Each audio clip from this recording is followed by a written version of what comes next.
নির্বাচিত সরকার ছাড়া ঋণের ষষ্ঠ কিস্তির অর্থ ছাড় করবে না আন্তর্জাতিক মুদ্রা তহবিল IMF। নির্বাচিত সরকার ক্ষমতায় আসার পর তাদের সঙ্গে সংস্কার বিষয়ে আলোচনা শেষে অর্থ ছাড় হবে। বিষয়টিকে ইতিবাচক হিসেবেই দেখছেন অর্থনীতিবিদরা।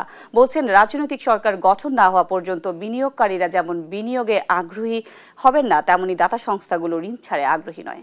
বিস্তারিত প্রতিবেদনে।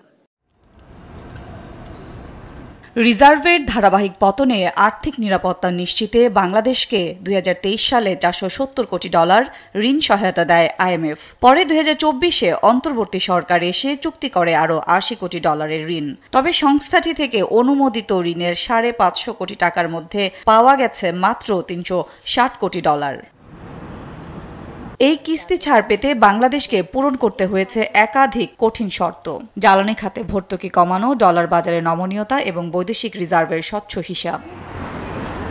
এত সব কঠিন শর্ত শেষে এবার ঋণের ষষ্ঠ কিস্তি ছাড়ে সৃষ্টি হয়েছে অনিশ্চয়তা। নির্বাচিত সরকার দায়িত্ব নেয়ার আগে কোনো অর্থ ছাড় নয়, সাফ কথা IMF-এর।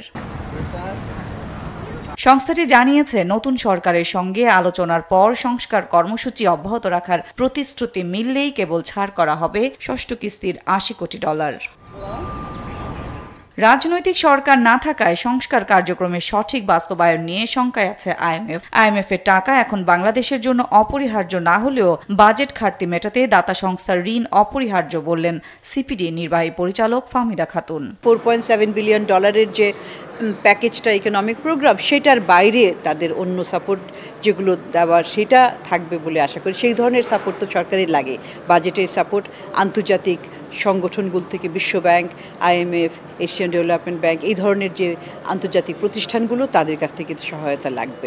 বিষয়টিকে ইতিবাচক হিসেবে দেখছেন PRI-এর জ্যেষ্ঠ অর্থনীতিবিদ আশিকুর রহমান। বলছেন, IMF-এর সাথে ঋণের শর্ত ও সংস্কার বিষয়ে ভালো নেগোসিয়েশন করতে পারবে নির্বাচিত সরকার। আগামী দিনে যারাই নির্বাচিত হবে তাদের জন্য এটা এখন mandatory that they do their reform homework. যেখানে অপারেটিং এক্সপেন্ডিচারে পুরো ডেভেলপমেন্ট ফাইন্যান্সটা আসছে ঋণের উপরে, রাইট? তো সেই জায়গায় ডেভেলপমেন্ট পার্টনারদের ইতিবাচক পরামর্শগুলো শুনতে হবে।